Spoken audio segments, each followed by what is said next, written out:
How do you make sure you bring it seems like half the battle would be, okay, we bring the people on who fit these core values. What advice do you have to CEOs and other executive leaders once they've established these values, how to find those people and how to screen for those people that fit those core values? Oh, great question, man. That's great. Sometimes I have had some CEOs that once they defined their core values, they realized that they had some senior execs that were not living them. A couple senior execs that actually pushed back to the point where they were no longer with the company. There was just a massive difference in vision.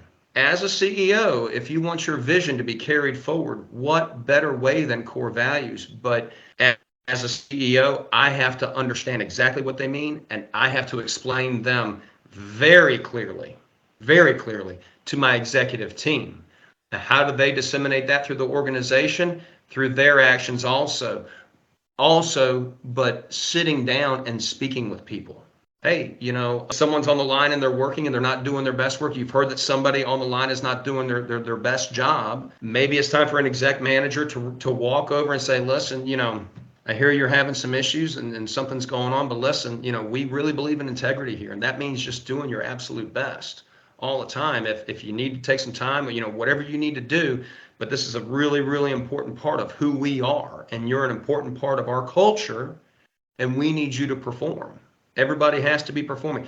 People are going to get sick. People are going to get complacent. Complacency is, and I tell you, since 2021, complacency is a real issue, and I think that's the next really big thing we're going to be hearing about is battling complacency. But to answer your question, we have to live it. Our exec managers have to live it. When I walk outside and I have an admin assistant, she needs to be living it. She needs to understand it. It is top to bottom. It is. But in a lot of ways, when you roll them out, if you say, hey guys, listen, I've been really thinking about doing this, and these are the core values I've come up with, and here are my definitions. Are there any others you think we need to include in this? Because we're defining who we are and what we're doing. Through that hiring process, and that's really what you were asking about, is how do you make sure you're hiring the right people?